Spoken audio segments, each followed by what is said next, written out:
Kumakain ng tanghalian ng isang lalaki nang marinig niyang may eroplanong nahijack. Lahat ng pasahero sa flight ay napatay.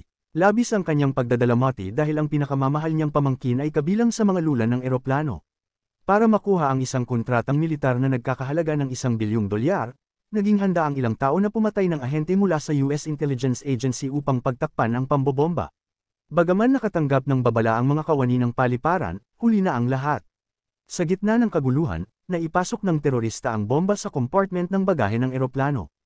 Kalma niyang isinaksak ang liquid nitrogen sa oxygen tank ng eroplano. Nang maabot ng pressure ang pinapayagang hangganan, isang malakas na pagsabog ang naganap. Dahil sa pagsabog, naputol ang isang pakpak ng eroplano. Unti-unti itong nawala ng kontrol at bumulusok sa karagatan. Lahat ng pasahero at crew ng flight ay nasawi. Si Dalgon, na masayang bumibili ng bagong sapatos bilang regalo sa kaarawan ng kanyang pamangkin, ay nabalitaan ang trahedya. Ang eroplanong sinasakyan ng Taekwondo Demonstration Team patungong Arabia ay bumagsak. Hindi makapaniwala si Dalgon sa sakit na kanyang naramdaman. Isang profesional na stuntman si Dalgon. Kahit wala siyang matatag na trabaho, nagsusumikap siyang kumita ng pera para may makain sila. Ang tanging kamag-anak na natitira sa kanya ay ang kanyang pamangkin na si Chohan. Namatay ang buong pamilya ni Chohan sa isang aksidente sa sasakyan noong nakaraang taon. Palaging nagtatalo si Dalgon at Chohan pero mahal na mahal niya ang kanyang pamangkin. Dahil sa hilig ni Dalgon sa martial arts, tinuruan niya si Chohan na kalaunan ay naging pambansang atleta. Para kay Dalgon, isa itong biyaya pagkatapos ng matinding pagsasanay, lalo na nang maimbitahan si Chohan na magtanghal sa ibang bansa. Ngunit hindi kailanman inakala ni Dalgon na iyon na pala ang huling pagkakataong makikita niya si Chohan. Gabi-gabi niyang pinapanood ang huling video na ipinadala ni Chohan, at hindi niya mapigil ang lumuhas sa tuwing bumabalik ang mga alaala. Bagaman inamin ng airline ang kanilang pagkukulang, hindi ito tinanggap ng publiko bilang sapat na pag-ako ng responsibilidad. Nagsagawa ng mass funeral sa baybayin para sa mga pamilya ng mga biktima. Isang empleyado ng South Korean Embassy na si Harry ang personal na sumalubong sa kanila. Ngunit si Harry ay hindi ordinaryong empleyado, isa rin siyang ahente ng National Intelligence. Narito si Harry upang imbestigahan ang misteryosong pagkamatay ng isang Amerikanong ahente, na siya ring nag-ulat ng planong pambobomba. Maraming natatagong katotohanan sa likod ng insidenteng ito. Pinaghihinalaan ni Harry na may mas malaking grupo sa likod ng pag-atake. Sa hindi inaasahang pagkakataon, si Harry rin ang naatasang mga siwa sa grupo ng mga dumalo. Samantala, pagod na si Dalgon mula sa biyahe. Habang naghuhugas siya ng kamay, napansin niyang may pamilyar siyang nakita, ang taong nasa video na ipinadala ni Chohan bago ang insidente. Pinaghinalaan ni Dalgon na alam ng lalaking ito ang katotohanan tungkol sa pagbagsak ng eroplano. Paano nakaligtas ang isang pasahero kung lahat ay namatay?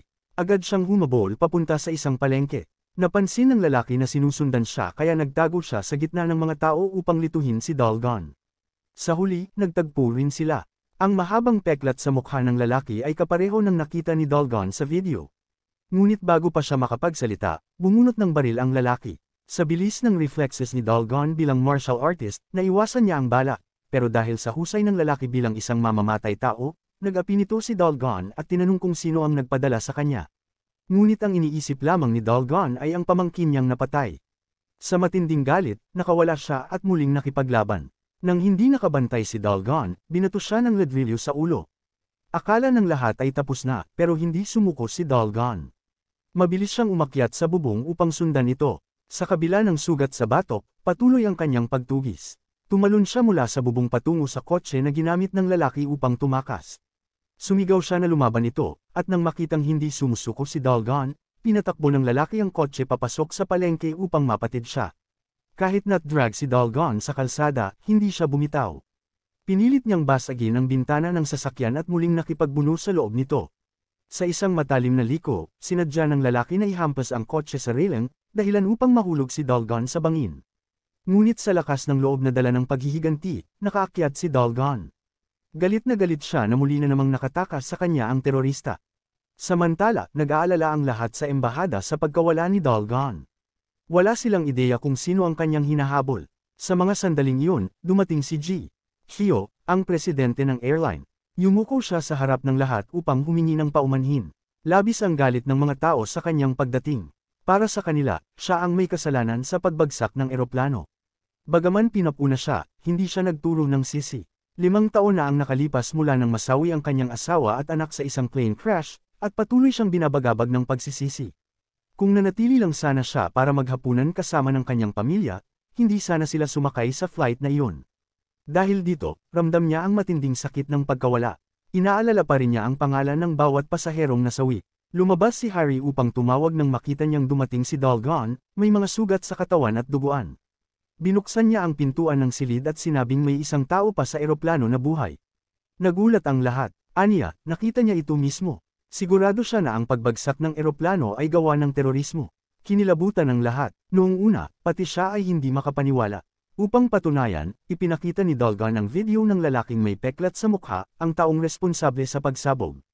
Maliban kay Dalgon, may isa pang nakakita rito. Siya ang lalaking hininga ni Dalgon ng tulong kay Harry sa airport, ngunit dahil sa kaguluhan, hindi ito naalala ni Harry.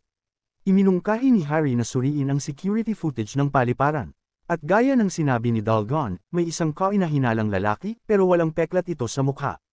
Labis ang pagkadismaya ng lahat. Inakala nilang nagkamali si Dalgon. Sa gitna ng kanilang pagluluksa, ang paratang ni Dalgon ay tila dagdag sa kanilang pasanin. Samantala, pagkatapos makaligtas, ipinahanap ng lalaking may peklat ang background ni Dalgon. Nagulat siya na si Dalgon, na isa lamang ordinaryong stuntman, ay nagawang itulak sa bingit ng kamatayan ng isang bihasang mamamatay tao. Kahit inutusan ng kanyang mga nakatataas na bumalik, iginiit pa rin niyang manatili. Nayanig ang kanyang pagmamataas bilang isang mamamatay tao. Nangako siyang hindi siya babalik hanggat hindi siya nakakaganti. Palihim na sinusundan ng lalaking may peklat si Dalgon saan man ito magpunta. Sa bawat pagkakataon, handa siyang patayin ito. Hindi pinayagan ni Dalgon na mawala ang pagkakataong imbestigahan ang kaso. Matapos kopyahin ang video, lumapit si Dalgon kay Harry upang humingi ng tulong. Bigla na lang lumitaw si Harry mula sa likuran at tinutukan siya ng baril sa ulo. Nagalit si Dalgon at inakalang kasabwat siya ng mga terorista. Agad niyang inagaw ang baril at itinutok ito sa babae. Nang mapansin ni Harry na nawawala na sa kontrol si Dalgon, hinamon niya itong iputok ang baril. Ngunit walang bala ito. Sa huli, tinali na lamang ni Dalgon si Harry at pumasok sa silid upang mag-imbestiga. Sinuri niya ang buong silid ngunit walang nahanap na may kaugnayan sa terorista. Bigla niyang binuksan ang isang kahon at natuklasang si Harry pala ay isang intelligence agent. Ngunit hindi siya naniwala. Para kay Dalgon, walang ahente na kasing inutil ni Harry. Naputol ang tensyon nang biglang tumunog ang telepono. Sa naging pag-uusap, nakumpirma ni Dalgon na si Harry ay talagang undercover agent. Sinampal siya ni Harry dahil sa paghalughog sa kanyang gamit. Nang makalma na ang sitwasyon, nag-usap ang dalawa. Ibinigay ni Dalgon ang videotape at think time na nakiusap kay Harry na tulungan siya sa investigasyon. Bagamat hindi siya direktang sangkot, naramdaman ni Harry na may bahagi siyang pananagutan, dahil siya ang namahala sa pag-imbite sa taekwondo team. Sa huli, ipinasa niya ang video sa kanyang kasamahan upang suriin. Matapos ang pagsusuri, nadiskubre ng kasamahan ni Harry na may usapan tungkol sa pagset ng timer. Kahit hindi nila maintindihan ang wika, ito ay mahalagang ebidensya. Dumating ang araw ng mass funeral sa tabing dagat. Naroon ang lahat ng pamilya ng mga biktima upang magluksa. Ang kanilang mga iyak ay pahiwatig ng hindi mapapalitang pagkawala. Sa kabilang banda, masayang pinirmahan ng mga taong nasa likod ng pambobomba ang mga kontratang militar. Kaya nilang ipagpalit ang kanilang konsensya para sa pera, kahit ang ahensya ng intelligence o mismong presidente ay kayang suhulan. Ang tanging hindi kasangkot ay si Ju Chol, ang boss ni Hai. Siya ang nagpadala kay Hai upang imbestigahan ang kaso ng Amerikanong ahente. Naghintay si Ju Chol kay Ginang Lee upang kausapin, pinaghihinalaan niyang may kinalaman ang kumpanya nito sa pagkamatay ng ahente. Ngunit napakaingat ni Ginang Lee, kaya hindi siya makapagsagawa ng mas malalim na investigasyon. Biglang nakatanggap siya ng tawag mula kay Hai. Hiningi nito ang pahintulot na mapakinggan ang black box ng bumagsak na eroplano. Sa tulong ni Ju Chol, nakipagkita si Harry sa isang data analyst. Matapos ihambing ang mga usapan mula sa kasamahan niya, nagulat si Harry sa narinig. Tinawagan ng lalaking may peklat ang co-pilot. Nagkasabwat sila upang isagawa ang pambobomba sa eroplano. Samantala, sa hotel, nadiskubre ni Dalgon na nabura ang video na kanyang nasave. Agad siyang bumalik sa silid upang suriin ang safe, ngunit ito'y pinasok ng magnanakaw. Dinala nito ang tanging ebidensyang hawak ni Dalgon. Hindi nagdalawang isip si Dalgon na habulin ito. Pagkahuli niya sa magnanakaw, dumating ang mga pulis at siya ay inaresto. Kailangang magtungo agad si Harry sa presinto upang iligtas si Dalgon. Inamin ng magnanakaw na ninakaw lang niya ang laptop, ngunit hindi alam ni Dalgon na miyembro ito ng parehong organisasyon.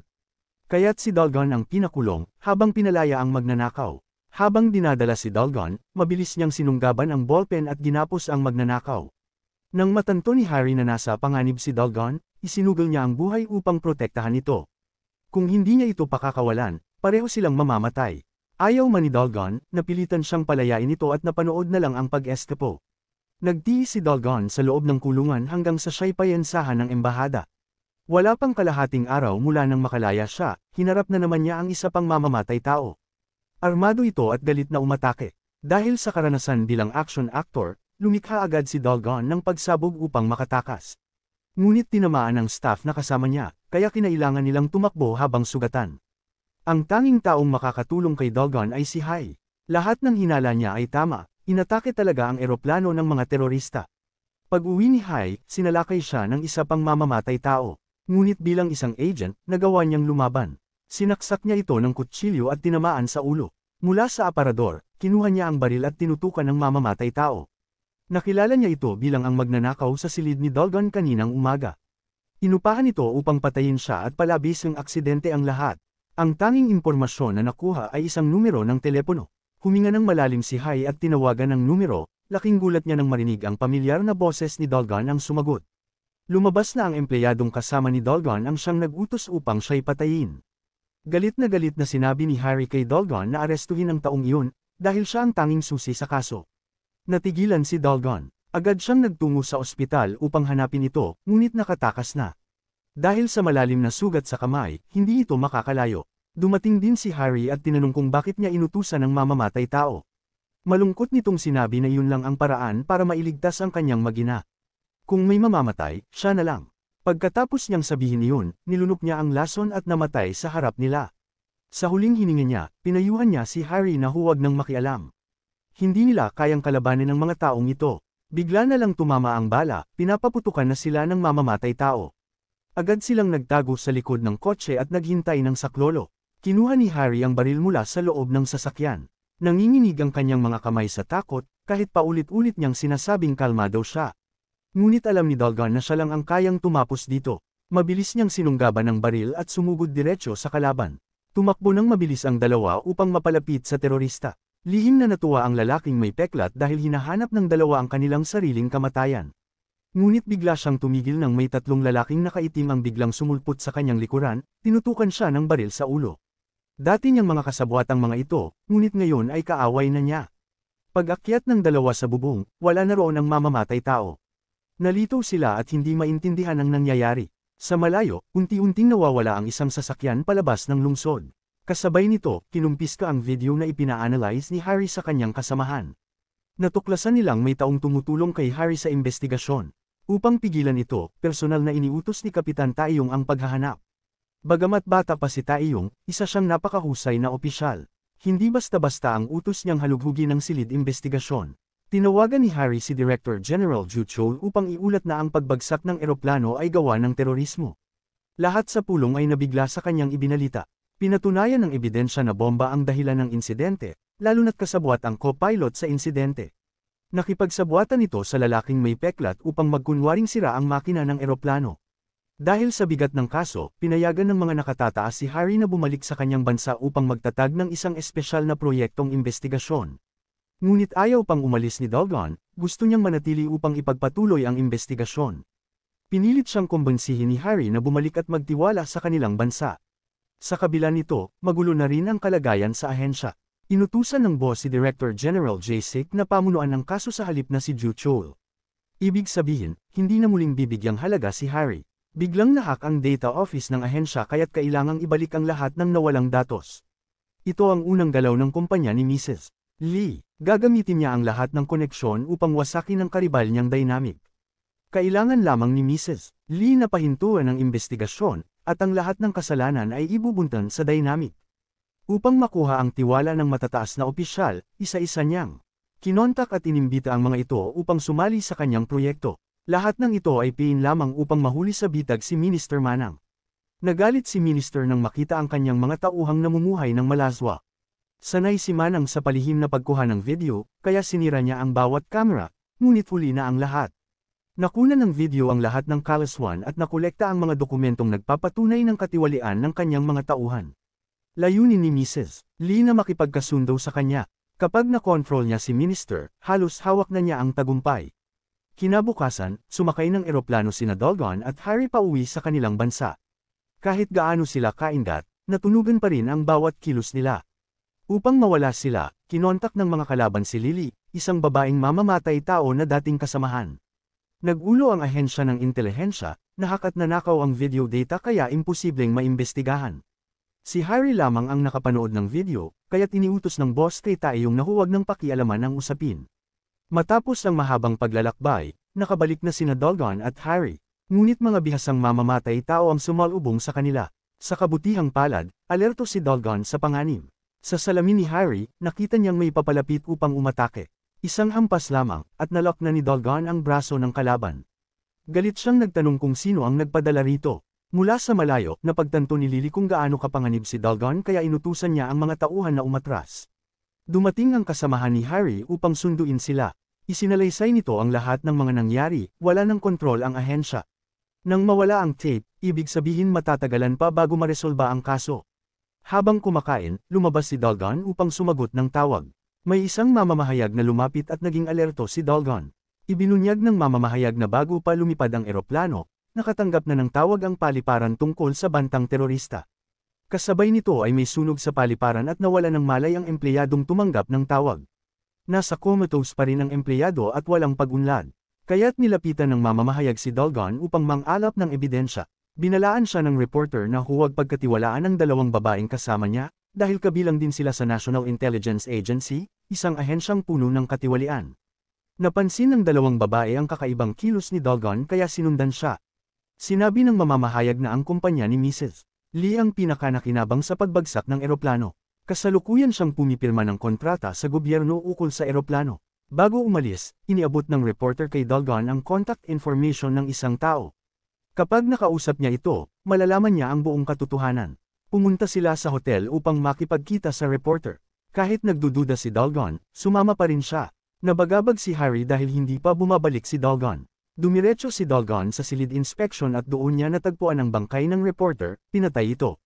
Agad siyang tumawag ng pulis sa gitna ng takot, ngunit may mamamatay tao na lumitaw sa kanyang likuran.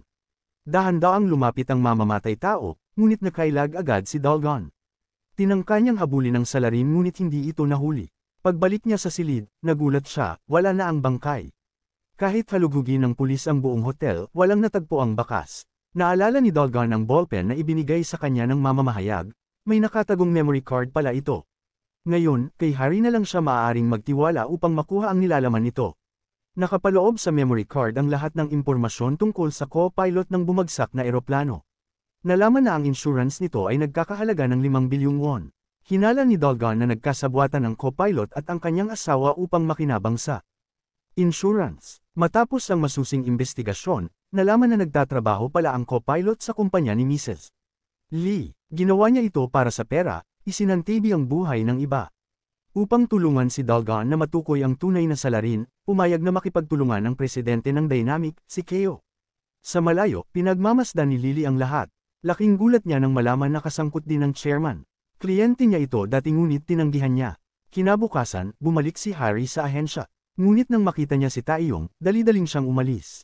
Lumabas na dati siyang nagkamali kay Taeyong, nang malasing siya, hindi sinasadyang naibulalas niya ang damdamin niya rito. Lubha siyang nahiya, ngunit agad na may nangyaring bagong insidente. Tumanggi si Jake na imbestigahan ang kaso. Galit na galit si Harry habang pinapanood ang pagkasira ng kanyang ulat sa harap ng kanyang mga mata.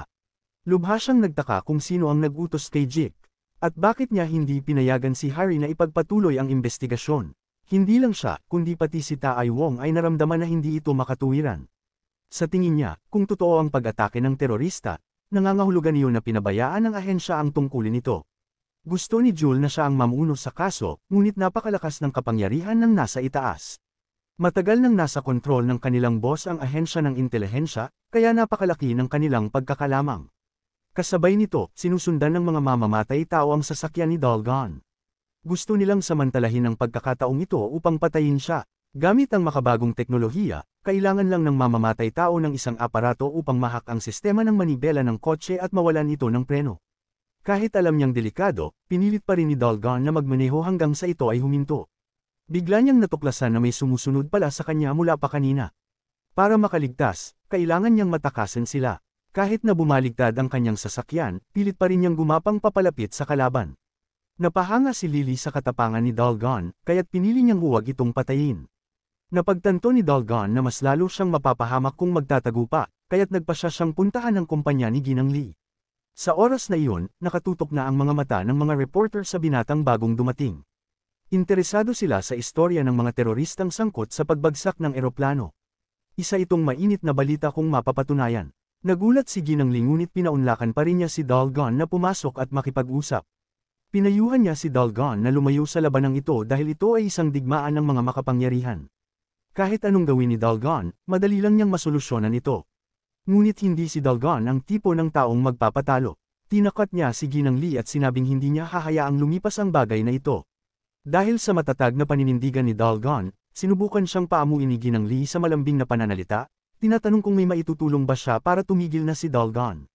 Ngunit ang tanging hiling ni Dalgon ay maibalik ang kanyang nag-iisang pamangkin. Sa huli, galit na galit si Dalgon na lumapit sa mga reporter at isinapubliko ang lahat.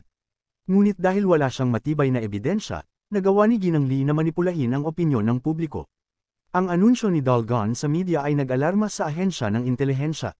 Galit na galit si Jake at paulit-ulit na sinisi si Harry, sinabing kung hindi niya ito mapipigilan, ipapadala niya ito sa ibang bansa. Walang magawa si Harry kundi humingi ng tulong kay Jewel, na siya ngayong namumuno sa investigasyon sa pagkamatay ng Amerikanong ahente. Nang makita ang litrato ng pinangyarihan ng krimen, lalo siyang naghinala. Nagtaka si Jewel kung bakit kaliwete ang ahente ngunit ang mga fingerprint sa baril ay galing sa kanang kamay. Malinaw na may pumatay sa ahente. Habang malalim siyang nag-iisip, biglang pumasok si Harry at tinanong kung bakit niya hinayaang pag-alitan siya ni Jake. Dati, si Jewel ay makapangyarihan at seryoso, pero ngayon ay tila mahina na siya. Naramdaman ni Harry na hindi siya maaaring umasa sa iba, kaya nagpasya siyang suungin ng panganib upang hanapin ang nawalang tape. Habang nililihis ng kanyang kasamahan ang atensyon ng mga tao sa silid-aklatan, palihim na pumasok si Harry sa opisina upang hanapin ang tape. Bigla siyang nahuli ni Jake. Nagtanong ito kung anong ginagawa niya sa gitna ng gabi, pero nang makita ang tapang ni Harry, napilitan siyang lamambot at sinabing tumanggap na lang ito ng sweldo at huwag makialam sa usapan. Tumango si Harry bilang pagsang-ayon ngunit ipinagpatuloy ang kanyang misyon. Hindi niya inaasahan na nakita siya ni Tai Wong na pumasok sa opisina, at higit pa rito, siya mismo ang nag-delete ng recording ng kanyang pagpasok. Galit na galit si Harry at tumawag kay Tai Wong para makipagkita sa isang lihim na lugar. Hindi niya maintindihan kung bakit nilagyan ni Tai Wong ng virus ang USB. Isa itong kasong kinasasangkutan ng maraming buhay. Ngunit malamig ang tugon ni Tai Wong, utos daw iyon ng boss, at kahit anong gawin ni Harry ay hindi siya pwedeng sumuway. Habang litong-lito si Harry sa pagharap kay Tai Wong, tumawag si Dalgon. Nadismaya siya nang malamang nawala ang tape.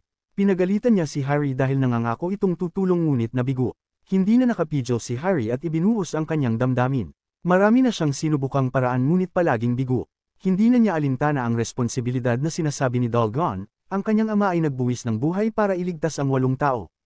Isa siyang bayani sa mata ng iba, pero nagdulot ito ng matinding sakit sa kanilang pamilya. Bawat isa ay may sariling sugat na hindi kayang ilarawan ng mga salita. Kinabukasan, iniulat ng balita na personal na nakipagkita ang Pangulo sa mga pamilya ng mga biktima ng pagbagsak ng eroplano noong nakaraang buwan. Agad tumawag si Harry upang gisingin si Dalgon, isang bihirang pagkakataon nito. Kasabay nito, tumunog ang doorbell ni Dalgon. Akala niya si Harry na iyon, kaya binuksan niya ang pinto. Ngunit bigla siyang tinamaan ng usok ng pamputulog, isang hakbang na nauna si Lily, ang mamamatay tao. Madali siyang dinukot. Nang mapagtanto ni Harry na naloko siya, agad siyang tumawag ng pulis at hinabol ang mga dumukot. Dahil sa habulan ni Harry, nagising si Dalgon at inatake ang mga mamamatay tao sa loob ng sasakyan. Sa pamamagitan ng kanyang tapang, natalo niya silang lahat at nakatakas. Sa wakas makakapunta na sila sa presidente. Pagkarinig sa pag-uusap ni Harry at Tai Wong noong gabi, nagalit si Dalgon dahil tila ang mga opisyal mismo ang may kagagawan ng lahat. Ngunit nababahala rin siya na madadami si Hai kung kumalat ang ebidensya. Ngunit bilang anak ng isang tenyen, mas pinili ni Hai ang katotohanan. Anuman ang kahinatnan, handa siyang ibunyag ang kasamaan. Pagdating ni Dalgon sa palasyo, hindi siya pinapasok. Nagalit siya dahil biktima rin siya ngunit parang hindi siya itinuturing na kabilang. Kaya't sinuong niya ang panganib at nagkunwaring turista. Habang walang nakatingin, Tumakas siya papuntang Blue House.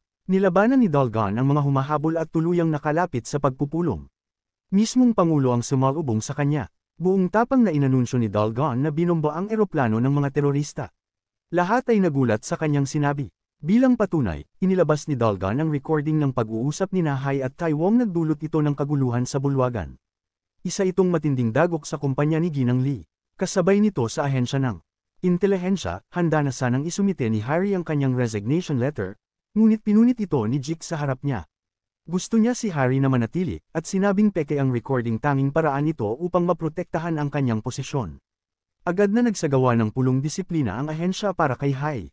Bagamat gustong ipahamak ni Jake si Hai, inako ni Tai Wong ang lahat ng sisi. Inamin niyang siya ang nagbigay ng recording kay Dolgon. Nagkaroon sila ng pagtatalo, at tinawag ng boss ang lahat ng empleyado. Dahil sa matinding pressure ng publiko, napilitan silang baksang muli ang investigasyon. Bagamat nakakagulat, ito ay isang makatarungang resulta. Maging si Tai Wong ay nagbago ang pananaw kay Harry, hindi niya inaasahan na ganito katapang si Harry. Sa wakas, nagbunga rin ang lahat. Dahil sa kanyang walang pagod na pagsisikap, si Dolgon ay naging isang saksi na ngayon ay nasa ilalim ng mataas na antas ng proteksyon. Ngunit ito ay isang bitag na ginawa nila upang tuluyang alisin siya. Dahil malaki ang naging ambag ni Harry sa kaso, siya ang itinalagang tagapagtanggol ni Dolgon. Maging ang sekretarya ng presidente ay personal na nagbantay kay Dodgen. Naging mausisa si Dodgen kung kailan iimbitahan ng presidente ang asawa ng co-pilot para sa investigasyon. Sigurado si Dodgen na alam ng babae kung saan nagtatago ang kanyang asawa. Ngunit binalaan siya ng sekretarya na huwag makialam at hayaan ang kanyang mga tauhan ang tumapos sa natitirang trabaho. Samantala, sa ahensya ng intelihensya, personal na iniinterogan ni Tai Wong ang asawa ng co-pilot na si Wu. Ipinipilit pa rin niyang siya ay inosente. Dagdag pa rito, sinabi niyang imposibleng nakaligtas ang kanyang asawa sa pagbagsak ng eroplano. Kahit pa nagkataong nakaligtas ito, wala siyang kinalaman dito. Malamig na tinanong ni Tai Wong ang tungkol sa 5 bilyong insurance money at sa bonus mula sa mga terorista. Lalo na sa mga pag-uusap nilang mag-asawa, puro Espanyol ang gamit ng lalaki. Kalma pa rin siyang sumagot na kaya sila nag-Espanyol ay upang hindi maintindihan ng mga nagpapautang, kaya't gumamit sila ng peking numero. Ngunit laking gulat niya nang biglang magsalita sa Espanyol si Tai Wong. Akala ng sospek ay mapapabagsak na siya, ngunit nakapagsalita rin siya sa wika. Ang boss na nakamasid sa labas ay galit na galit sa tila hindi seryosong investigasyon ni Tai Wong. Umalis ito ng may inis. Ngunit alam ng mga kasamahan ni Tai Wong na ito ay taktika lamang niya para paluwagin ang loob ng sospek. Kapag akala nitong panalo na siya, saka ito matatalo. Ipinagpatuloy ni Tai Wong ang pananakot na maaaring nasa Morocco si Wu, at natatakot itong isiwalat ng kanyang asawa ang lahat.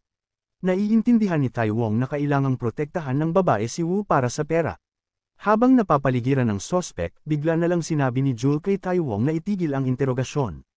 Mismong ang boss ang nag-utos na ipagpaliban ito. Samantala, ang taong nasa likod ng lahat ay hindi na nagtitiwala kay Lily kaya kumuha ng ibang mga asasin para paslangin si Dolgon. Nilagyan nila ng pampatulog ang pagkain para tanggalin ang mga ahente. Sa dilim, dahan daw ang lumapit ang asasin sa silid ni Dolgon. Ngunit pagpasok niya, wala si Dolgon, narinig nito ang ingay at nakahanda na siya. Naglaban sila, kahit lamang ang asasin, napilitang umatras si Dolgon dahil armado ang kalaban. Sa puntong papatayin na si Dolgon, si Harry ang unang bumaril. Ang desisyong ito ang nagligtas sa buhay ni Dolgon. Hindi makapaniwala si Harry na nakapatay siya. Nagsimulang magulo ang kanyang isipan. Ngunit si Dolgon ay sanay na, ang iniisip lang niya ay kung sino ang nasa likod nito.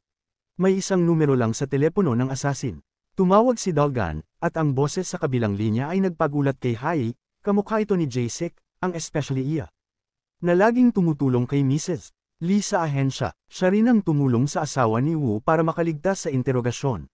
Ngunit ito ay bitag lamang nina Tai Wong at Ju Chul. Sinundan nila ito at natunton ang lokasyon. Tumawag si Harry kay Ju Chul upang ipaalam na siya ay inatake. Nang marinig niyang si Jasek ang may sala, nabigla si Yuel. Ngayon, kailangan nina Dolgon at Harry na asikasuhin ang bangkay at lumapit kay Yuel, siya na lang ang tanging mapagkakatiwalaan ni Harry. Pagkatapos suriin ang bangkay, nalaman ni Yuel na ito ay miyembro ng Immortal Squad, isang lihim na grupo mula pa noong Korean War.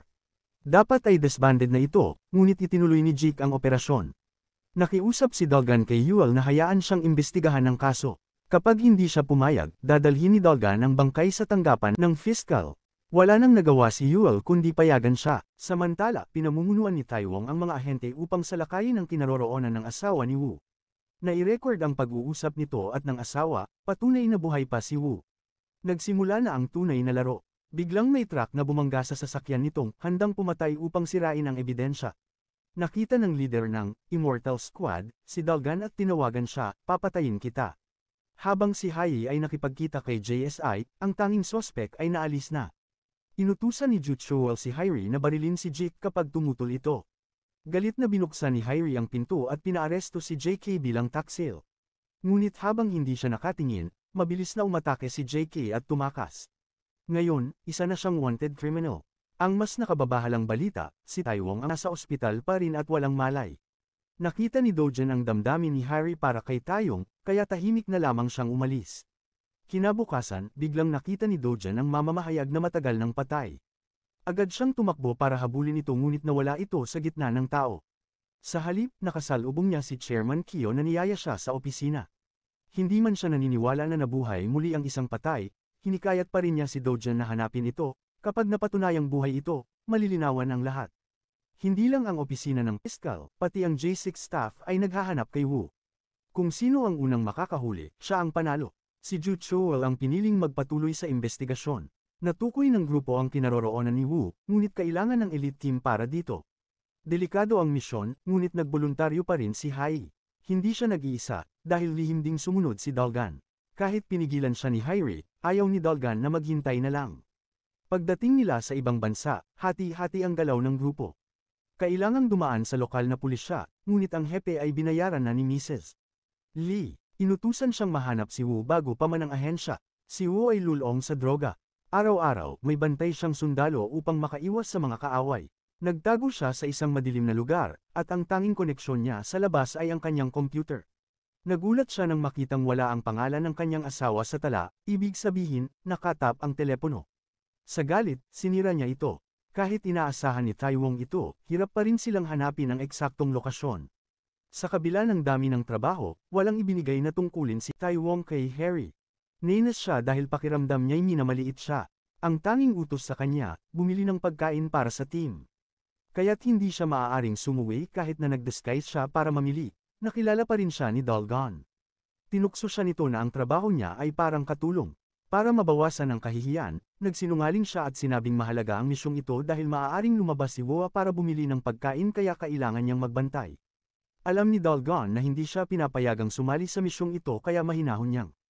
Sinabi sa kanya na makipagtulungan na lang, kapag ibinahagi niya ang impormasyon tungkol kay Woa, malulutas din ang lahat. Nakita ni Hai na hindi pa rin sumusuko si Dalgan kaya tumanggi siya. Sa parehong oras, pinangunahan ni Jua ang mga tao para arestuhin si Ginang Lee upang imbestigahan ang kaso. Naglabas na ng search warrant ang korte. Hindi inakala ni Ginang Lee na ang pinakamalaking kalaban niya ay si Chairman Kyo. Nakipagtulungan ito sa intelligence agency upang kalkalin ang kanyang impormasyon. Nasaksihan din ni Chairman Kyo ang pag-aresto kay Ginang Lee sa ibang bansa, siya mismo ang nagtanggal ng posas noon. Ngunit iba na ang sitwasyon ngayon. Pinili ni Ginang Lee na harapin siya. Patuloy ang paglipas ng oras ngunit walang nakakahanap sa kinaroroonan ni Woa. Hindi pa rin gumagaling si Taiwong mula sa kanyang pinsala kaya laging umiinom ng painkillers. Nang makita ni Harry ang determinasyon ni Taiwong, tumigil na siya sa pagrereklamo tungkol sa misyon. Ngunit alam din niyang hindi ito epektibong paraan kaya nagpasya siyang makinig sa mungkahi ni Dalgan, si Dalgan lang ang nakakita sa kanyang kakayahan. Pagkakuha niya ng temperature monitoring device, sinabi niya kay Dalgan na maghanap sa bawat bahay. Tumalon-talon si Dalgan sa mga bubong kaya't napansin siya ng grupo. Sa mga sandaling ito, may natuklasang bahay si Dalgan na pa ng kainahinalang mga bote ng tubig. Dali-dali siyang pumasok at laking gulat ni Woa na makita siya roon. Nagkatitigan sila sa matinding tensyon habang paakyat ang pulisya para mag-inspeksyon. Bigla na lang sinugod ni Dalgan si Woa at sunod-sunod siyang sinuntok sa mukha kahit may mga pulis sa likuran. Agad silang dinampot at dinala sa istasyon ng pulisya. Dumating si Taiwong at nabigla nang makita si Dalgan doon, ngunit wala siyang magawa upang mailigtas siya, kaya't kinailangan ni Dalgan na makulong pansamantala. Nang marinig ni Harry na nahuli na ang mamamatay tao, natuwa siya dahil naging matagumpay ang kanilang plano. Galit na galit si Taiwong dahil nabigo ang lahat ng estratehiyang kanyang binalak. Naiinis siya kay Harry kaya't pinuntahan niya ito upang pagsabihan, ang gusto niya ay katapatan, hindi resulta. Hindi pumasa si Harry sa pamantayan upang mapasama sa team. Hindi kailanman ipagkakatiwala ni Taiwong ang buhay ng lahat sa kanya. Ngunit ang totoo, si Harry ang nakahuli kay Woa kaya't pinarangalan pa rin siya. Narinig ni Dalgon ang buong pag-uusap. May halong panunuya niyang sinabi na mababaw si Taiwong, kung naniwala siya kay Harry sa simula pa lang, matagal na sanang nahuli si Woa. Galit na banta ni Taiwong kay Dalgon, kapag lumampas ka sa limitasyon, hindi ko ito palalampasan. Ngunit maling tao ang kanyang tinatakot, wala nang mawawala kay Dalgon. Ang tanging mahalaga sa kanya ngayon ay ang makaganti para sa kanyang pamangkin. Ang pagkakaaresto sa co-pilot ng eroplano ay lubusang gamulo sa sitwasyon ng bansa. Personal na pumunta si Secretary Honey sa boss bilang kinatawan ng presidente. Tinakat niya ang boss na palitan ng buong personnel ng Special Investigation Team, isang pambansang lihim ang kailangang ilihim. Galit na galit ang boss sa kahilingang ito. Isa lang sekretarya si Honey ngunit naglakas loob na ipahinto ang kaso. Biglang bumukas ang pinto sa likuran niya at kalmadong pumasok si Jake. Lumabas na siya pala ay may proteksyon mula kay Secretary Honey. Hawak na ngayon ni Jake ang mga dokumentong nagpapatunay ng katiwalian ng boss. Banta ni Honey, kung hindi siya susunod, may ibang papalit sa kanyang pwesto. Kinabukasan, dumating sa Morocco ang pinagkakatiwalaang assassin ni Ginang Li upang isagawa ang misyon, patayin si Dalgon. Si Dalgon ay kalaban sa mata ng mga matataas na opisyal. Kasama niya ngayon ang pinuno ng isang mercenary team. Unti-unting, tinatanggap ng special team si Hai bilang bahagi ng grupo, siya ang bida ng operasyon. Bagaman kinikilala siya ni Taiwong, hindi pa rin ito gusto si Dalgon. Sa tuwing nandyan si Dalgon, hindi siya mapalagay, ngunit nagtitiis dahil sa trabaho. Kinailangan ni Taiwong na interogahin si Woa. Patuloy na umiwas si Woa sa katotohanan at kinukutsa pa si Dalgon. Biglang sumiklab ang pananibik ni Woa sa droga na ikinataranta ng lahat. Kapag namatay si Woa, mawawalan ng saysay ang kaso. Agad na kinuha ay Wong, ang painkiller na may morphine upang iturok. Ngunit pinigilan siya ni Dalgon. Gusto niyang samantalahin ang drug cravings ni Woa upang mapasabi ang pangalan ng utak sa likod ng lahat. Dahil dito, kusa nang isinambit ni Woa ang pangalan ng American agent na nag-utos sa lalaking may peklat. Pagkakuha ng mahalagang impormasyon, inescort si Woa pabalik ng Korea. Ngunit hindi nila alam na minamanmanan ang kilos nila. Nakipagsabuatan ng pulisya sa mga assassin upang iligaw sila sa bita. Napansin ni Taiwong na parang kakaiba ang dinadaanan nila. Nang maunawaan ang panganib, inutusan niya ang grupo na umatras, pero huli na. Bigla silang inatake ng mga terorista. Nagkaengkwentro at isa-isang bumagsak ang mga kasamahan. Nang marinig ni Dalgon ang mga putok, agad siyang sumugod at ginamit ang sasakyan upang sagasaan ang kalaban at iligtas ang lahat. Tinamaan si Woa kaya't kailangang magmadali. Ang pinakaligtas na destinasyon ay ang embahada ng Korea. Kasabay nito, ni-raid din ni Jake ang lihim na base. Inaresto ang lahat ng intelligence officers at ikinulong din si Ju Chol. Lalong lumala ang sitwasyon. Kahit nakarating na sa embahada ang grupo ni Dalgon, pinalilibutan pa rin sila ng mga terorista. Lalong lumalala ang sugat ni Woa. Personal na si Taiwong ang nag-opera upang tanggalin ang bala, kahit wala siyang tamang gamit, persigido siya. Sa tulong ng lahat, matagumpay na natahi ni Taiwong ang sugat, ngunit dahil sa labis na pagdurugo, nagkaroon ng anaphylactic shock si Woa. Kinailangang isalin ni Dalgon ang sarili niyang dugo upang iligtas si Woa. Namangha ang lahat sa katapangan ni Dalgon. Dahil dito, kailangang mabuhay si Woa, para makaganti si Dalgon sa pagkamatay ng pamangkin niya. May humigit kumulang 30 teroristang armadong nakapaligid sa embahada ayon sa obserbasyon ni Taiwong. Biglang tumawag ang boss kay Taiwong upang tanungin ang kalagayan ni Woa. Nagalit si Jake nang marinig na buhay pa si Woa. Nagtataka si Taiwong kung bakit hindi siya kinokontak ni Ju Chol. Hindi pa niya alam na nakulong ito. Naging kalaban na nila ang intelligence agency. Ngunit hindi pa rin sapat iyon kay Jake. Nagpadala siya ng special task force sa embahada para patayin si Dalgon at Woa. Kung utol si Taiwong, utos niya na barilin din ito. Hindi na lang nakaupo si Ju Chol habang lumalaban ang kanyang mga kasama. Nang hindi nakabantay ang mga agent sa kanya, bigla niya silang pinabagsak. Tumawag siya agad sa pinagkakatiwalaan niyang mamamahayag sa Blue House. Galit na galit si Jake, binasag ang pinto at sumugod. Tinakat niya si Ju Chol na hindi na makakabalik si Taiwong. Kasabay nito, pinapirma ni Jake ang bawat miyembro ng Special Task Force sa dokumentong nagpapatunay ng insidente. Gusto niyang ipamuka kay Ju Chol na ang mga pinakamalapit niyang tao ay bumaliktad na sa kanya. Ngunit hindi niya alam na inaasahan na ito ni Ju Chol. Upang maprotektahan ang kanyang mga kasama, inutusan niya ang mga ito na pumirma kahit ano pa man ang laman. Gabi-gabi, nakakatulog si Dalgon na iniisip ang kanyang pamangkin. Ang masasayang alaala nito ay unti-unting kumakain sa kanyang damdamin. Labis-labis ang kanyang kalungkutan dahil hindi niya ito na ipagtanggol. Pagkagising niya, ang una niyang hinanap ay si Hai. Katatapos lang niyang makaranas ng isang trahedya nang masaksihan niyang bumagsak ang kanyang mga kasamahan isa-isa. Kahit ilang araw lang silang naging magkakasama, labis ang sakit ng kanilang pagpanaw para kay Hai. Nang makita ni Dalgon si Hai na umiiyak mag-isa sa kusina, gusto sana niyang aliwin ito, ngunit pinigilan siya ni Taeyong at sinabing hayaan si Hai na umiyak, makakatulong iyon upang siya ay tumatag. Pagkatapos ng ilang sandaling pagluha, muling nabalik ang lakas ng loob ni Hai. Kailangan ng lahat na patatagin ang sarili upang labanan ang kalaban. Itinalaga si Dujon na maging kasama sa kwarto ni Woo. Kahit na hindi ito komportable para kay Dalgon, kailangan niyang panatilihing ligtas si Wooji. Masiglang tumakbo si Hai upang ibalita na dumating na ang rescue team, mga piling ahente mula sa intelligence agency. Ngunit may hinala si Dalgon, bakit tila napakadali para sa mga terorista na pagbuksan sila ng daan. Pinaniniwalaan ni John na isa itong bitag, ngunit hinulaan ni Hai na baka ayaw lang ng kalaban na makipaglaban. Kaya't sinalubong nila ng pag-asa ang Special Forces. Sabi ng komandante, darating kinabukasan ng ayuda ng gobyerno kaya kailangang maghintay. Pinagdudahan ito ni Dalan, bakit kailangang maghintay kung pwede naman silang tumakas gamit ang helicopter. Napansin din ni Tang na tila hindi tauhan ni Juchel ang mga ito. Biglang tumawag ang isang lihim na numero kay Taewong, sinabing mga assassin ang mga ito. Samantala, humiling si Yuel sa kanyang mga kasama na kontaken ang kanyang lihim na base. Sa labas, isa lang itong ordinaryong kainan, ngunit sa loob, ito ang pinakamatibay na depensa. Habang ito'y nangyayari, nakakuha na ng pahintulot si Chairman Kyo mula sa pamilya ng biktima upang aidmanda si Ginang Lee, ngunit naunahan siya ni Ginang Lee, pinuntahan nito ang asawa ng co-pilot na si Woo at tinakot, kung ayaw niyang mamatay, ibunto niya ang sisi sa Dynamic Company. Nagdulot ito ng matinding batikos kay Chairman Kyo. Galit na galit siyang hinarap si Ginang Lee, ngunit tuwang-tuwa ito sa kanyang pagkabigo, ganti ito sa ginawa ni Kyo nung nasa bureau pa sila. At nagsisimula pa lang ang laro. Nais ng task force na bantayan ng husto sina Dalgon at Hai bago sila pauwiin, ngunit tumutol si Dalgon dahil mas nais niyang makasama si Hai.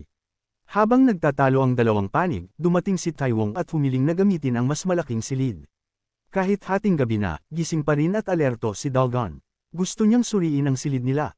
Napansin ni Hai na delikado ito, kaya siya na lang ang nagboluntaryong tumanayin. Gaya ng hinala ni Dalgon, armado ang mga ito.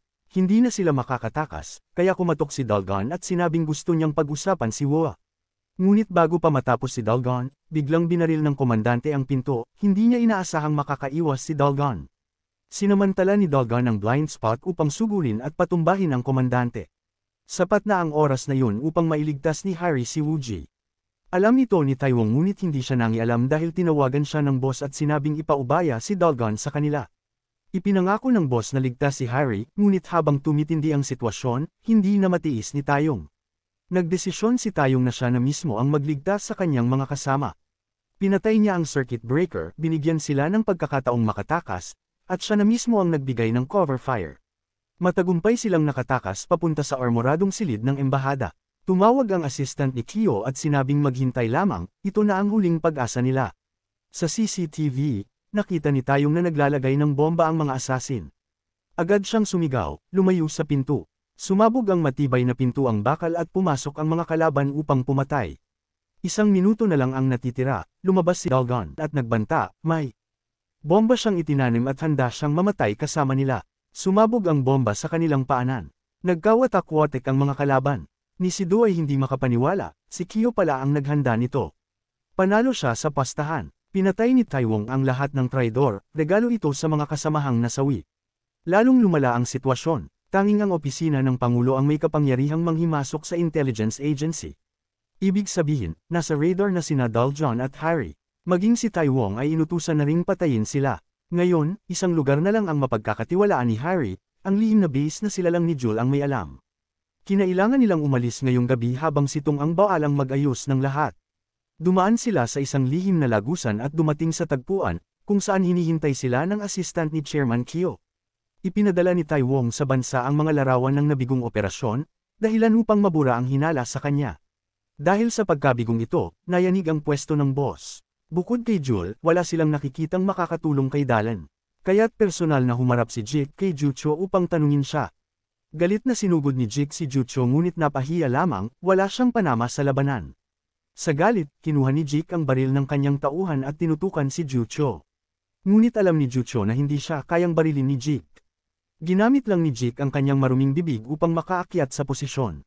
Galit na galit siyang nag-utos na lasunin si Jul. Walang kamalay-malay si Jucho at kinain ang kanyang pagkain.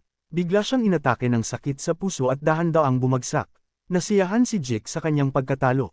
Dinalaman siya sa pinakamalapit na ospital, wala nang magawa ang mga doktor, pumanaw na si Jucho. Samantala, patungo na sa paliparan ng grupo ni Dalgon. Marami silang hinarap na balakid. Inutusan ni Ginang Lee ang pulisya na tapusin si Dogon. Ngunit naunahan siya ni Chairman Kyo. May koneksyon si Kyo sa buong mundo kaya madali para sa kanya na tulungan si Dalgon na makabalik sa Korea. Gusto ni Dogon na malaman ang tunay na nangyayari, at hindi ito itinago sa kanya ni Chairman Kyo.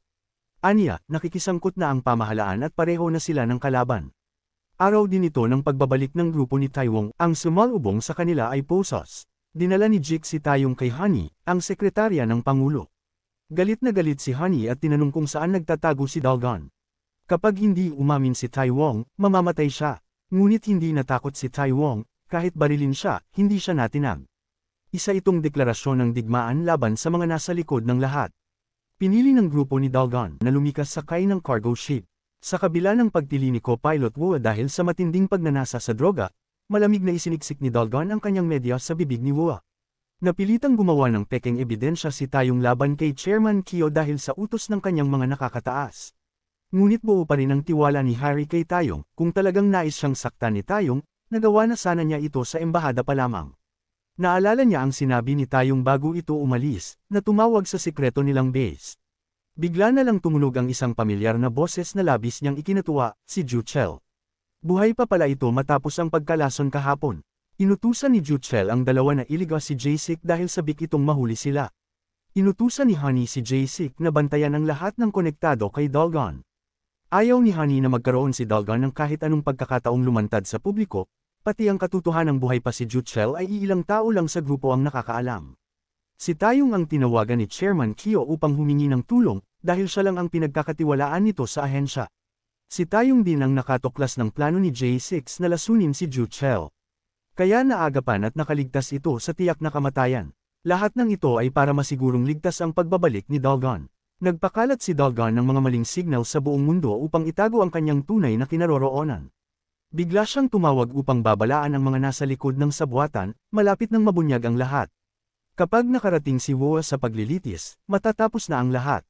Inutusan ni Honey ang kanyang mga tauhan na hanapin si Dalgon sa kahit anong paraan.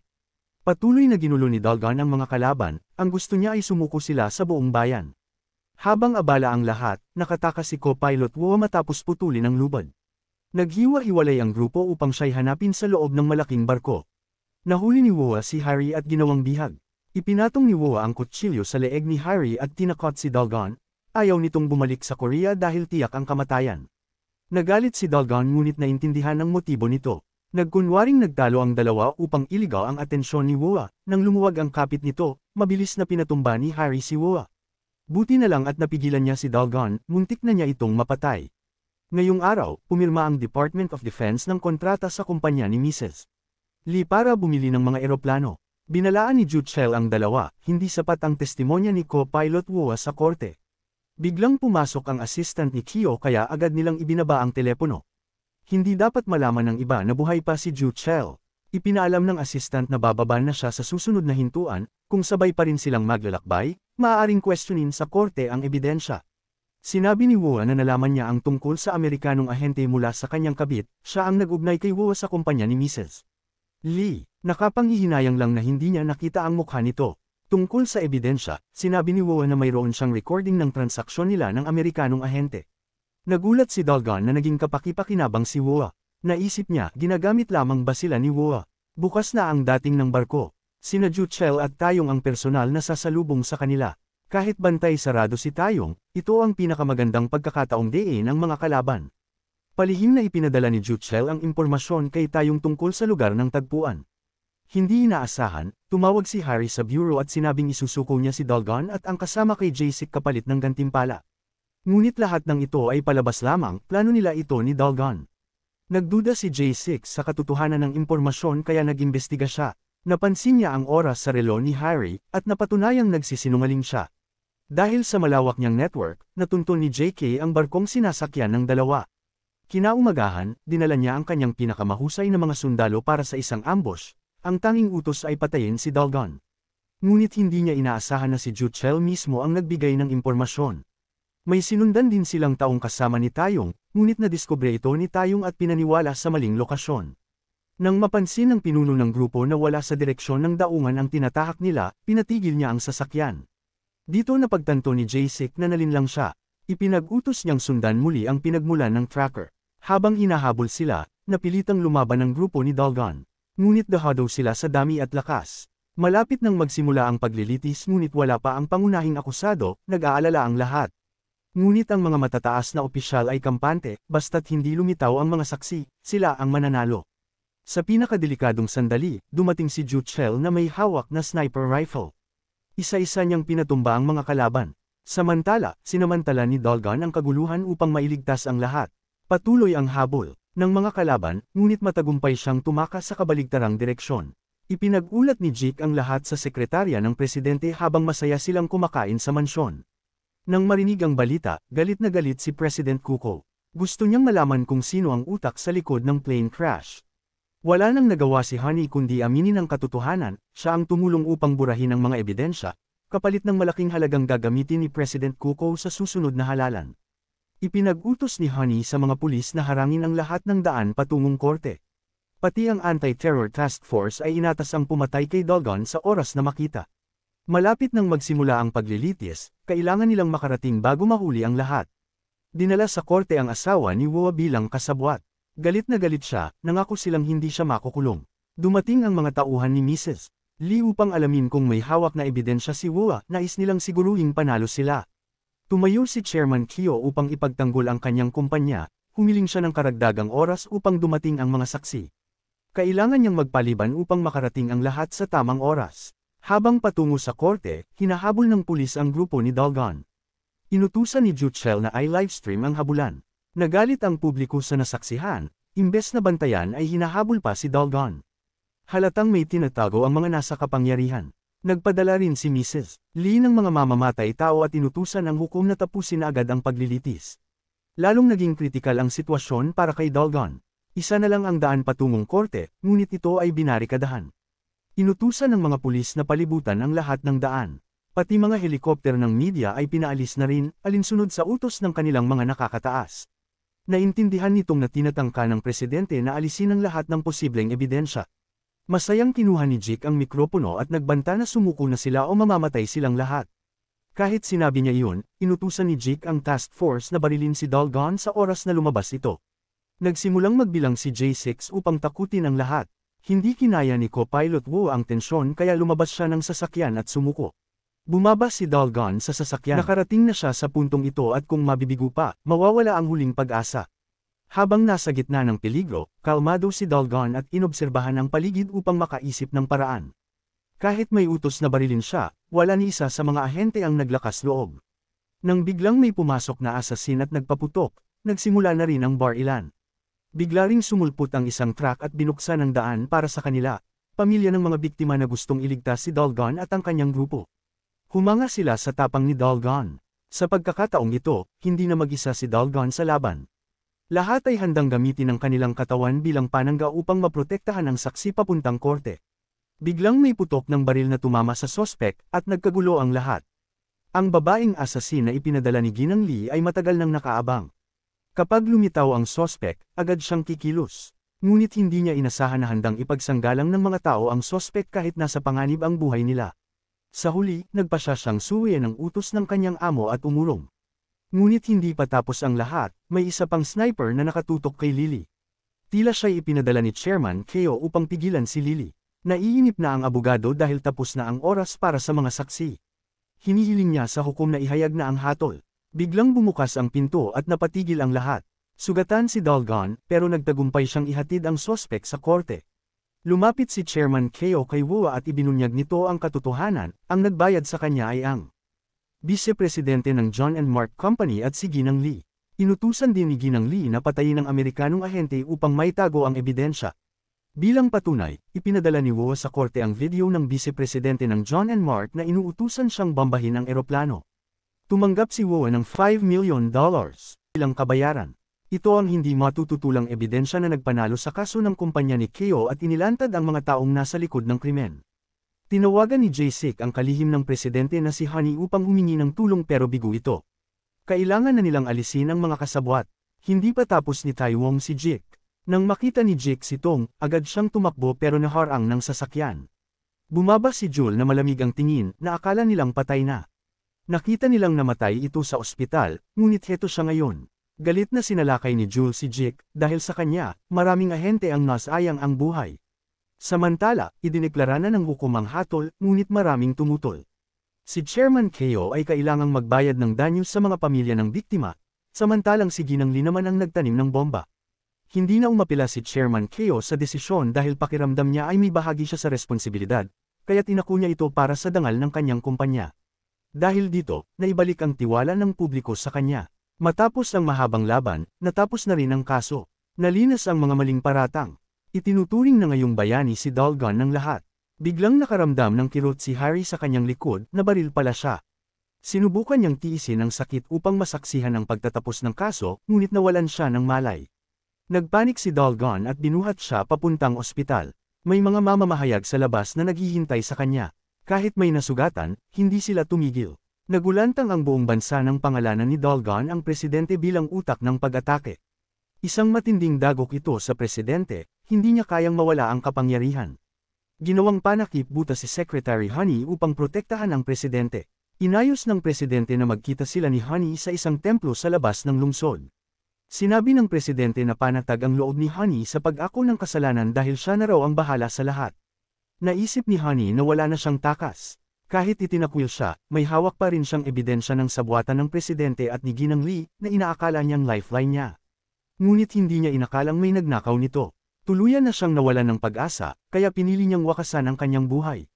Ang biglaang pagkawala ni Honey ay sumire sa plano ng presidente na idiin siya. Kaya't napilitan ng presidente na sibakin ang pinuno ng intelligence agency para patahimikin ang publiko. Pero hindi pa rin ito sapat upang masiguro ang kanyang kaligtasan. Matapos ang mahabang operasyon, nagising din si Harry. Ayon sa kanyang mga kasamahan, hindi umalis si Dalgon sa kanyang tabi buong gabi. Lalong gamaan ang sitwasyon nang bumalik na rin sa trabaho si Ju Cha. Napilitang maghanap ng paraan si Ginang Lee para maisara ang kaso kung nais niyang mabuhay. Upang patahimikin ang opinyon ng publiko, nagdaos siya ng press conference at humingi ng paumanhin sa lahat. Nandoon si Dalgon at ang mga pamilya ng biktima. Biglang lumabas online ang isang video ng mga mataas na opisyal na nagpa-party sa mansyon ni Ginang Lee. Arestado agad siya dahil sa iligal na panunuhol. Pati ang J-Bureau ay hindi alam kung sino ang nag-upload ng video na nagbigay ng buong kapangyarihan sa fiscal upang imbestigahan ang kaso. Inilipat si Ginang Lee sa detention center kasama ang asawa ng co-pilot. Akala ni Ginang Lee ay may makakasama siya sa loob, ngunit nagkamali siya. Galit na galit ang asawa ni Wu sa kay-abangan niya at pinaatake siya ng kanyang mga tauhan, pero hindi pa rin bumigay si Ginang Lee kahit bagbog sarado na. Samantala, habang ini-escort si Wu, napansin siya ng isang misteryosong asasin, ang tunay na bomber ng eroplano. Inatake siya sa mismong sasakyan. Dahil wala na ang kanyang asawa bilang sandigan, talunan na siya. Nawala na rin siya ng posisyon bilang pinuno ng selda. Pero sa huli, hindi pa rin nalantad ang buong katotohanan. Hindi si Ginang Lee ang tunay na utak sa lahat ng ito. Hindi alam ni Ginang Lee kung sino ang tumira sa vice-presidente ng John and Mark. Nang makalaya ang asawa ng co-pilot, napagtanto ni Ginang Lee na nabitag siya. May isang taong sinadyang ilagay siya sa bilangguan. Ang tanging makakaligtas sa kanya ay si Dalgon. Matapos ang mahabang panahon ng pagpapagaling, nakabalik din sa trabaho si Harry. Isa na siyang bayani sa ahensya ng intelihensya, ngunit bago niya tanggapin ang mga pagbati, nais muna niyang magsindi ng insenso para sa mga kasamahan niyang nagbuwis ng buhay upang siya ay mabuhay at maisakatuparan ang misyon. Ngunit hindi pa tapos ang lahat. May natanggap na bagong tape si Dalgon na labis niyang ikinagalit. Hindi niya alam kung sino ang nagpadala nito. Bigla na lang tumunog ang telepono na agad nagpalerto sa kanya. Si Lily, ang babaeng assassin, ay inutusan ng kanyang nakakataas na ipadala ito sa kanya. Hindi maintindihan ng lahat kung bakit ipinadala ni Ginang Lee ang tape, kaya nagpa siya sina Hai at Dalgon na puntahan mismo si Ginang Lee sa kulungan upang kausapin siya ng harapan. Kahit paduda sila, ang sasabihin ni Ginang Lee ay katotohanan. Sinabi ni Ginang Lee na hindi siya ang pumatay sa vice-presidente ng John and Mark, kundi isang ikatlong partido, at kaya niya itinago ang tape ay upang alamin kung sino talaga ang pumatay sa vice-presidente. Posible raw na ang taong iyon ay sumusuporta sa asawa ng co-pilot na si Woo. Laking gulat ni Dalgon nang marinig na nakalaya na pala ang asawa ni Woo. Maraming kakaibang pangyayari ang nagaganap.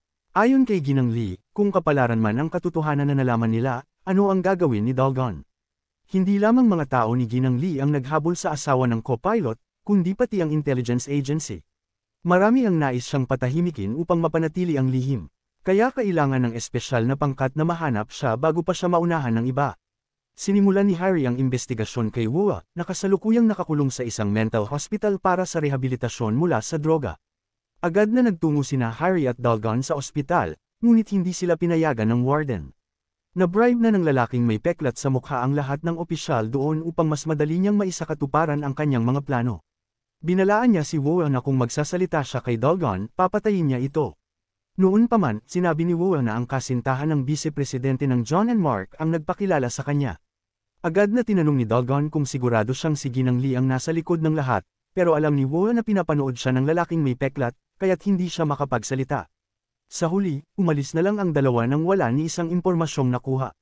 Nadiskubre ng espesyal na pangkat ang pagkakakilanlan ng lalaking may peklat, iniwan siya sa ampunan mula pagkabata, kaya't napilitan siyang maging isang bearang sundalo. Inutusan ni Ju Chol ang lahat na ipagpatuloy ang investigasyon kung sino ang nagpalaya sa asawa ni Woo. Kapag nalaman kung sino ito, malilinawan ang lahat. Sa ospital, tumatanggap ng espesyal na atensyon si Secretary Honey. Iniligtas siya ni Prime Minister Sunjo dahil nais nitong pabagsakin si President Kupyo. Si Sunjo rin ang kumuha ng lifeline sa pinakakritikal na sandali. Pinabuhay ni Sunjo si Honey upang magamit ito bilang ebidensya laban sa Pangulo. Naging UZ si Secretary Honey kung sino ang nag-utos kay Sunjo, pero ngumiti lamang ito at sinabing isa siyang tunay na makabayan. Agad na nagdaos ng press conference si Sunjo upang ibunyag ang lahat ng krimen ni President Kupyo, mula sa pakikipagsabuatan nito kay Ginang Lee para tumanggap ng suhol, hanggang sa paggamit kay Honey bilang kasangkapan. Nagngingit-ngit si Kupyo sa pagtataksil na ito at iniutos na dalhin siya kay Secretary Honey. Hindi niya alam na gising na ito at narinig ang lahat ng masasakit niyang sinabi. Hindi inasahan ni Honey na matapos ang matagal na tapat na serbisyo sa Pangulo ay pagtataksilan siya nito. Samantala, ginagawa ng buong pangkat ninatayong ang lahat para mahanap ang tunay na salarin. Bagamat top secret ang investigasyon, may mga detalye pa ring hindi malinaw. Kung magbibitiw ang Pangulo, sino ang makikinabang? Malamang, ang Prime Minister. Kaya posible rin na ang pagbagsak ng eroplano ay may politikal na motibo. May isa pang bumabagabag kay Dalgon, ang mamamahayag na namatay. Nagtungo siya sa pahayagan kung saan ito nagtatrabaho at nadiskubreng tunay ng may ganoong tao, ngunit kamamatay lang nito sa isang aksidente. Ibig sabihin, ang mamamahayag na nakausap ni Dalgon noon ay isang impostor at tauhan ng Prime Minister. Nagdaos ng press conference si President Kupyo upang linisin ang kanyang pangalan at imbitado ang mga mamamahayag. Gusto niyang patunayang inosente siya, pero isa lamang itong palabas para kay Sunjo. Alam ni Sunjo na hindi siya kayang tanggalin ni Kupyo, lalo na sa tindi ng pressure mula sa publiko. Kahit pa pumayag ang National Assembly na i-impeach si Sunjo, mas uunahin pa nilang tanggalin ang presidente. Gusto talagang malaman ni President Kuko kung bakit siya ipinagkanulo ni Sunjo. Pero para kay Sunjo, hindi nararapat sa isang walang silbing tao ang pinakamataas na posisyon. Mula sa pagiging magkakapatid sa tungkulin, naging magkaaway silang mortal. Isa lang ang pwedeng manalo. Habang hinahabol ng mga asasin ang asawa ni Woo, isiniwalat ni Dalgon kay Chairman Keo ang lahat ng nalalaman niya, kabilang na ang pag-amin ni Ginang Lee na hindi siya ang pumatay sa vice-presidente ng John and Mark. Bigla siyang nakatanggap ng tawag mula sa asawa ni Woo, si Dalgon lang ang tanging pinagkakatiwalaan niya. Pero bago pa siya makatapos magsalita, dumating na ang asasin. Agad na tumakbo si Dalgon upang iligtas siya. Narinig ng lalaking may peklat ang boses ni Dalgon kaya pansamantala siyang nagtago. Gusto niyang gamitin ang pagkakataong iyon para tapusin si Dalgon. Galit na galit si Dalgon nang makita niyang buhay pa ang teroristang nagpasabog ng eroplano. Inatake niya ito, pero dahil may baril ito, napilitan si Dalgon na magtago at maghintay ng pagkakamali. Samantala, tumakas na ang asawa ni Woo, pero hindi nag-iisa ang asasin, may mga kasama pa siyang handang lumaban. Matapos tapusin ang kanilang misyon, mabilis silang umurong. Huli na si Dalgon, nasa bingit na ng kamatayan ng asawa ni Woa. Sa huli, nabanggit niya ang palayaw ng taong nasa likod ng lahat ng ito, isang pangalang lalong nagpalito kay Dalgon. Dumating ang pulisya at inaresto si Dalgon, akalay siya ang salarin. Gusto nilang imbestigahan ang huling sinabi ng biktima, pero tumanggi si Dalgon. Di nagtagal, iniligtas siya ng intelligence agency. Mula sa malayo, galit na galit ang lalaking may peklat nang makitang nakatakas si Dalgon. Nagpadala siya ng tao upang imbestigahan ang National Intelligence Agency. Kung nais mong magtagumpay, dapat mong tanggapin ang panganib. Ipinaabot ni Dalgon sa Special Forces ang huling salitang nabanggit ng asawa ni Woa. Ang pangalang iyon ay labis niyang ikinagulat. Siya rin ang sumusuporta sa Prime Minister upang pabagsakin ang presidente. Naisip ni Jel na baka hindi si Ginang Lee o ang presidente ang tunay na utak ng insidente, baka ginamit lang sila ng tunay na may pukana para maisakatuparan ang plano. Pagbalik ni Dalgon, naalala niya ang tato ng lalaking may peklat. Sa wakas, naunawaan niya ang katotohanan sa likod ng pangalang iyon. Dahil sa sobrang pagkataranta, tumakbo siya palabas ng hindi napansing nandoon pala si Hyrie. Agad siyang tumawag kay Ju. Iniutos ni Cho na imbestigahan ang tato. Inutos ni Ju Cho na siyasatin lahat ng mga grupong mercenaryo na kasalukuyang gumagana sa mundo. Kahit napakarami nito, kinailangan nilang suriin isa-isa. Kasabay nito, tinorture nila ang co-pilot na si Woi Wuji. Gusto ni Wuji na dalhin siya agad kay Same, ngunit nagbanta ang lalaking may peklat sa mukha na ang araw na magkita si Wuji at Same ang magiging huling araw ng buhay ni Wuji. Isang misteryo ang pagkakakilanlan ni Same na wala pang nakakaalam, pati si Jasek ay hindi pa narinig ang pangalang iyon. Kinabukasan, pumunta si Dalgon kay Mrs. Lee para ay lahad ang pangalan sa likod ng lahat. Sa kasamaang palad, ito ang unang beses na narinig ni Mrs. Lee ang pangalang iyon. Para tulungan ang investigasyon ni Dalgon, nakipag-ugnayan si Mrs. Lee sa kanyang mga tao. Bagamat nakakainis, mabilis silang kumilos kaya nagamit ni Dalgon ang tulong nila. Paglabas mula sa bilangguan, pumunta si Dalgon sa lugar ng krimen upang mag-imbestiga ngunit walang nakuha na resulta. Nina si Dalgon dahil naligaw siya. Biglang dumaan ang motorcade ni Pangulong Kok Pao. Agad na tumakbo si Dalgon upang pigilan ang sasakyan ng Pangulo. Nagulat ang Pangulo na ang kanyang kalaban ay gustong makipag-usap sa kanya. Biglang sumigaw si Dalgon sa Pangulo at tinanong kung naisip ba niya na siya ay niloloko o nilaloko bilang politiko. Alam ng Pangulo na ang impormasyon ni Dalgon ay makakatulong kaya pumayag siyang makipag-usap ng pribado. Patuloy na pinaalala ni Dalgon na si Sanjo ang nang-aabuso sa kanya. Nadismaya si Dalgon na isang ganitong tao ang naging Pangulo, ngunit ito ang dahilan kaya siya naabuso. Inisip ng Pangulo na baliw si Dalgon dahil walang ibang nagtataas ng boses laban sa kanya. Biglang inihayag ng assistant na nagising na si Secretary Honey at pumunta na siya sa intelligence agency. Nagpanik ang Pangulo. Personal na inusisa ni Taiwan si Secretary Honey. Tinanong niya kung bakit nagsisi si Honey. Sinabi ni Honey na ginawa niya ang lahat upang ipakita ang kanyang sinseridad. Ipinasa ni Secretary Honey ang kanyang personal na account at password sa ahensya, ngunit iyon lang at ayaw na niyang mag-declare ng iba pa. Kinabukasan, naipasa ng parlamento ang impeachment laban kay Pangulong Kopyo sa mayoryang boto kaya naalis siya sa pwesto. Wala na siyang lakas na babalikan. Ang tanging pag-asa niya ay si Dalgon. Tinawagan niya ito at gustong makipagkita ng pribado para makipagtulungan. Sasamahan niya si Dalgon sa lahat ng paraan upang mabunyag ang utak sa likod ng lahat. Pagkatapos ng mahabang paghahanap, natagpuan ng team ang organisasyon ng mercenaryo ng lalaking may peklat sa mukha. Agad na iniulat ni Dalgon ang balita kay Chairman Kyo. Nagayos si Kyo ng appointment para makipagkita kay Dalgon sa opisina upang pag-usapan ito. Pagdating ni Dalgon, hindi inaasahan niyang tatawag ang asawa ng isang reporter. Nabigla si Dalgon dahil ang araw na namatay ang reporter ay katulad ng araw na sinabi niya ito kay Kyo. Posible bang may kaugnayan si Chairman Kyo sa utak ng lahat ng ito? Pinilit ni Dalgon na kalmayan ang sarili at pumunta sa opisina. Hindi inaasahan, napansin ni Dalgon na ang assistant ni Kyo ay katulad ng paglalarawan ni Woi tungkol sa kasintahan ng Vice President ng JN at Mark. Para mag-imbestiga, sinadya ni Dalgon na ibuhos ang tubig sa kamay ng assistant at nadiskubre ang tato ng mercenaryo. Sa wakas, nalaman ni Dalgon na si Same ay si Chairman Kyo. Galit na nilapitan ni Dalgon si Kyo at sinaksak siya. Napilitan si Chairman Kyo na aminin ang katotohanan. Dapat huminto si Dalgon nang mahuli niya si Mrs. Lee. Ang layunin niya sa paggawa nito ay protektahan ang bansa, para sa kanya, ito ay katarungan. Galit na galit si Dalgon dahil handa siyang pumatay ng mga inosenteng tao para sa kanyang maling katarungan. Sa sandaling iyon, dumagsa ang mga bodyguard ni Pio para tumulong. Nagpadala sila ng tao para magtanim ng bomba at bantaan ang pamilya ng biktima at si Harry. Kung paputukan ni Dalgon si Chairman Kyo, mamamatay lahat ang mga tao na iyon. Kahit gusto ni Dalgon ng paghihiganti, hindi niya naitrapik ang gatilyo. Agad na pinatay ni Kyo si Dalgon gamit ang isang pambihirang lakas at nakakulong siya para itakip ang mga ebidensya. Ikinulong ni Kyo si Dalgon sa isang abandonadong bodega kung saan ikinulong si Co-Pilot Woi. Malamig na sinunog ni Kyo ang buong bahay. Kinabukasan, ipinagbigay alam ni Taiwong kay Hai na nahanap nila si Co-Pilot Wu Jing ngunit siya ay nasunog na abo. Ngunit hindi siya lamang ang biktima, may katawan na natagpuan sa tabi niya na may blood type O.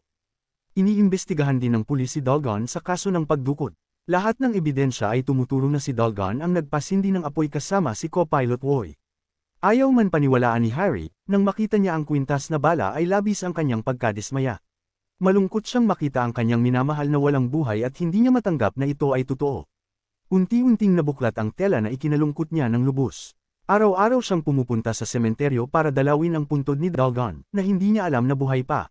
Ginawa ito ni Dalgon upang personal na imbestigahan ang teroristang organisasyon ni Chairman Kyo.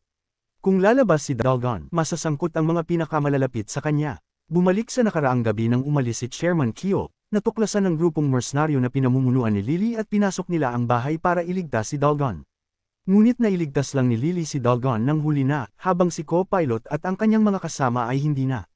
Hindi pa rin makapaniwala si Harry na si Dodgen ang may sala sa pagdukot kay Co-Pilot Woi dahil alam niya kung gaano nagsakripisyo si Dalgon para ligtas na maibalik si Woi sa bansa. Kaya napagpasyahan niyang nasaktan si Dalgon ng iba. Bagamat nais nilang imbestigahan, wala silang magawa dahil natapos na ang team at lahat ng investigasyon tungkol sa eroplano ay ganap nang natapos. Matapos alisin ang panganib, nag-ayos si Kyo ng appointment para makipagkita kay Prime Minister Son Ju. Nagulat siya nang malaman na si Chairman Kyo ay si Same. Sa katunayan, naghanda si Kyo ng regalo para kay Suho sa araw ng kanyang pag-upo bilang punong ministro. Gusto ni Kyo na madagdagan ni Suho ang kanyang mga tao sa mga estado ng gobyerno. Sa ganitong paraan, makokontrol ni Kyo ang Republika ng Korea at maging pinuno ng bansa gamit ang kanyang lakas at kapangyarihan. Kayang pumili ni Kyo ng bagong pangulo, kaya gusto niya na maging maingat si Sunjo. Kapag ginawa ni Sunjo ang tama, mananatili ang pwesto ng pangulo sa kanyang mga kamay.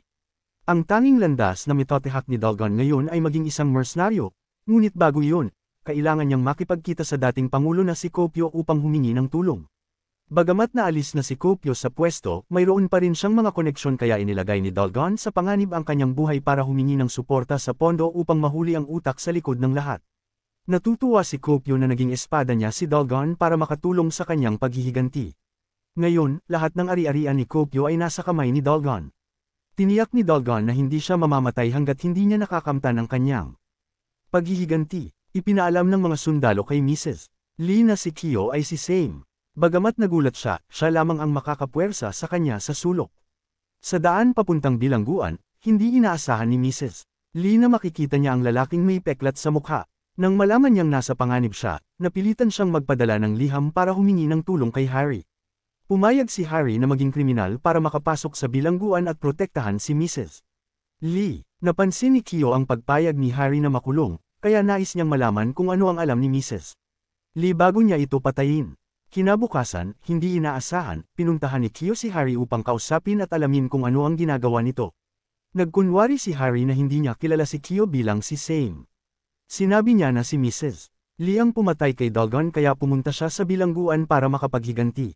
Lahat ay minomonitor ni Kyo sa pamamagitan ng kamera. Upang lokohin siya, napilitan si Harry na tusukin ng seryoso si Mrs. Lee, na ikinatuwa ni Kyo dahil masaya siyang makita ang paghihirap ng kanyang kalaban. Biglang gustong makipagkita ni Mrs. Lee kay Kyo upang pag-usapan ng maraming ebidensya tungkol sa mga krimen ng kumpanyang John and Mark. Ito rin ang huling regalo niya upang makabalik siya sa Amerika ng ligtas. Lubos na naniwala si Kyo sa regalo at sa pag-uugali ni Mrs. Lee kaya iniutos niya na tulungan siyang makabalik sa Amerika. Si Harry naman ay kailangan pang magtiis sa bilangguan ng ilang araw bago siya makalaya. Personal na pinuntahan ni Mrs. Lee si Harry upang hilingin na makipagtulungan sa kanya. Kapag naging negosyante na si Harry, doon niya makakamtan ng kapangyarihang maghiganti para kay Dalgon. Hindi alam ni Harry na si Dalgon ay isa na ngayong elite mercenary sa battlefield. Direktang nakipaglaban at winasak niya ang mga terorista ni Same mula sa loob.